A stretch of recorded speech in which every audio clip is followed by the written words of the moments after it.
BJP RSS संविधान पर आक्रमण कर रही है।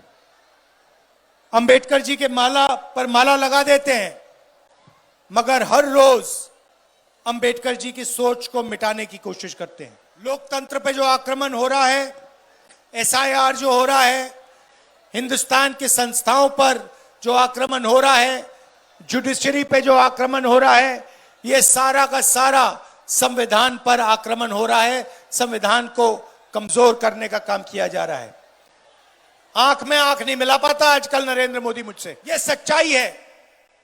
दुख की बात यह है कि नरेंद्र मोदी एसआईआर कर रहा है, वोट चोरी करवा रहा है, बेरोजगारी फैला रहा है, नफरत फैला रहा है, एक धर्म को दूसरे धर्म से लड़ा रहा है, और यहां पे बंगाल में टीएमसी अपनी जिम्मेदारी पूरी नहीं कर रही है।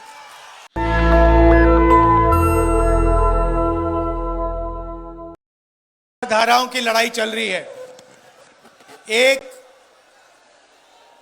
कांग्रेस पार्टी जो चाहती है कि देश में एकता, मोहब्बत, भाईचारा हो, और दूसरी तरफ बीजेपी, आरएसएस जो नफरत भरा देश चाहते हैं, हिंसा का देश चाहते हैं, देश को बांटना चाहते हैं। लड़ाई इन दोनों के बीच में है। आपने देखा होगा आज यहां अंबेडकर जी की जयंती है, फोटो पे हमने माला रखी।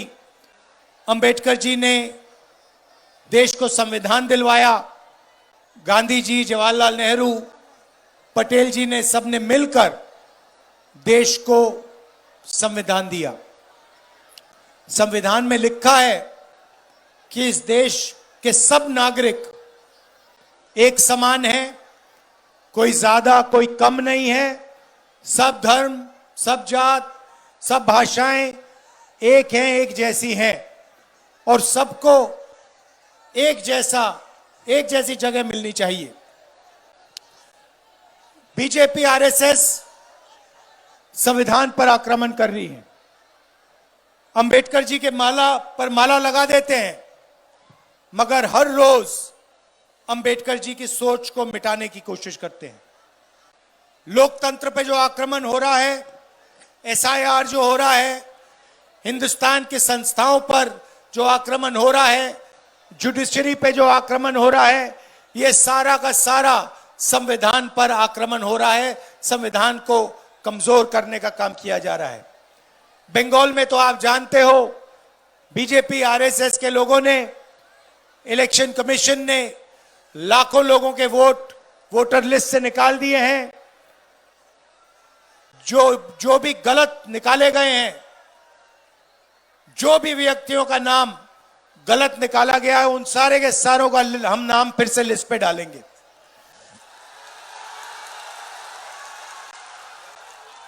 भाई और बहनों, नरेंद्र मोदी अपने आप को देशभक्त कहता है।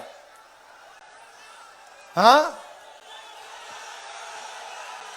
आपने आजकल आप टीवी देखते हो,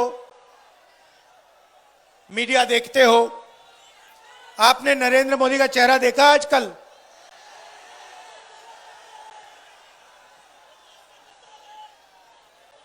आंख में आंख नहीं मिला पाता आजकल नरेंद्र मोदी मुझसे, डरा हुआ है। भाई और बहनों, यूएस इंडिया डील पे भाषण हो रहा था पार्लियामेंट हाउस में। एप्स्टीन का नाम सुना आपने? सुना है ना? नरेंद्र मोदी के जो चरित्र है, उसकी सच्चाई एप्स्टीन फाइल में बंद पड़ी हुई है। ये महिलाओं की ज्यादा बात करता है, मगर इसकी सच्चाई बिल्कुल दूसरी है। और इसकी सच्चाई एप्स्टीन फाइल में बंद जो 35 लाख फाइलें जो बंद पड़ी हैं, नरेंद्र मोदी की सच्चाई उन फाइलों में है। ये बात डोनाल्ड ट्रंप जानता है। तो नरेंद्र मोदी का जो भविष्य है, उस पर पूरा कंट्रोल डोनाल्ड ट्रंप का है। डोनाल्ड ट्रंप खुल के कहता है कि जब भी मैं चाहूं नरेंद्र मोदी का राजनीतिक करियर मैं खत्म कर सकता हूं, 2 मिनट में खत्म कर दूंगा। दूसरी बात अदानी की है। बीजेपी ने अपना पूरा का पूरा फाइनेंशियल सिस्टम, जो पैसे का सिस्टम है, उसे अदानी से जोड़ दिया। अदानी को वो हिंदुस्तान देते हैं, बेचते हैं, ports, power station, cement, airport, solar power, wind power, और अदानी उनको पूरा का पूरा समर्थन देता है, पैसा देता है और मीडिया में जगह देता है। यह भी बात डोनाल्ड ट्रंप को पता लग गई है। तो डोनाल्ड ट्रंप, जैसे आपके घर में टीवी है ना, हैगा, हाथ में रिमोट कंट्रोल होता है ना, आप टीवी को कंट्रोल करते हो, वैसे ही मोदी का रिमोट कंट्रोल डोनाल्ड ट्रंप के हाथ में पड़ा हुआ है। ये बटन दबाता है, मोदी चुप हो जाता है, बटन दबाता है, मोदी बोलना शुरू कर देता है। ये डोनाल्ड ट्रंप मोदी से अगर कहेगा या जंप लगाओ, मोदी जंप लगाएगा। और किया क्या इसने? अपनी छवि बचाने के लिए नरेंद्र मोदी ने यूएस डील में देश को बेच दिया, देश को बेच दिया। अपने आप को यह देशभक्त कहता है, इसने देश को बेच दिया है, इसीलिए ये मेरे सामने पार्लियामेंट हाउस में खड़ा नहीं हो सकता। क्या यह देशभक्ति है? नहीं, यह देशद्रोही है। दूसरा काम, हिंदुस्तान का सारा डेटा, मेडिकल डेटा, आपकी जो बातचीत होती है उसका डेटा, जो व्हाट्सएप पे आप लिखते हो, कहां जाते हो, सारा का सारा डेटा नरेंद्र मोदी ने अमेरिका के हवाले कर दिया। अमेरिका जहां भी उस डेटा को रखना चाहता है रख सकता है, जो भी अमेरिका आपके डेटा से करना चाहता है कर सकता है। तीसरा धोखा, हिंदुस्तान की एनर्जी सिक्योरिटी।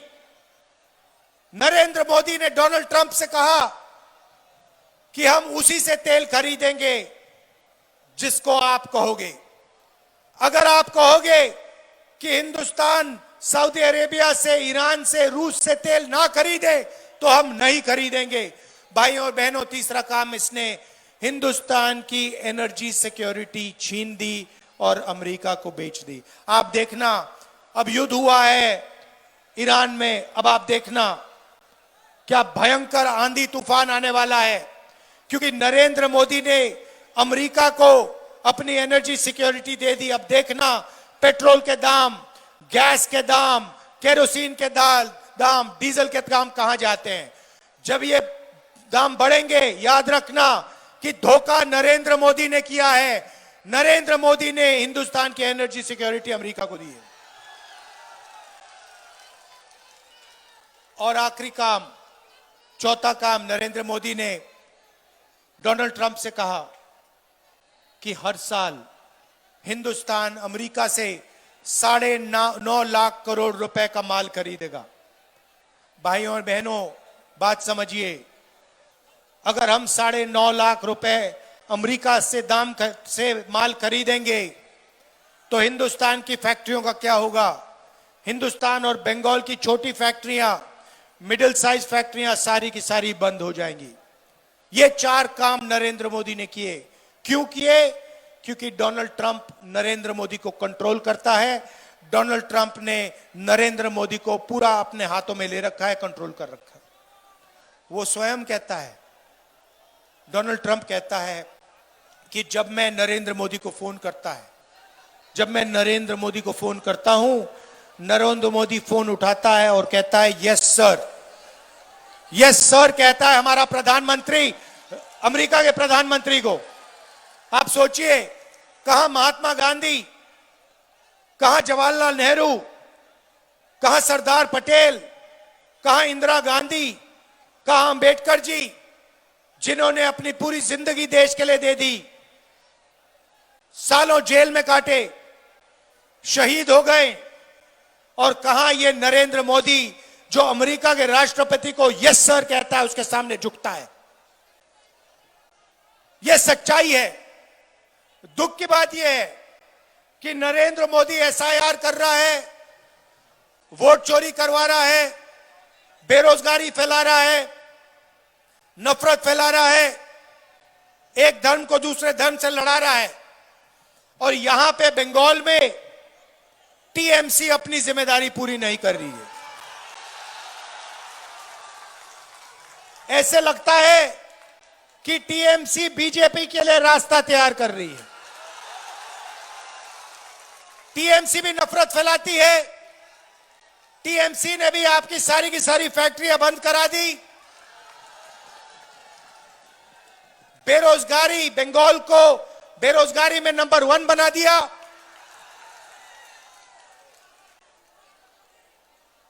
और भ्रष्टाचार की तो बात ही नहीं शुरू की मैंने।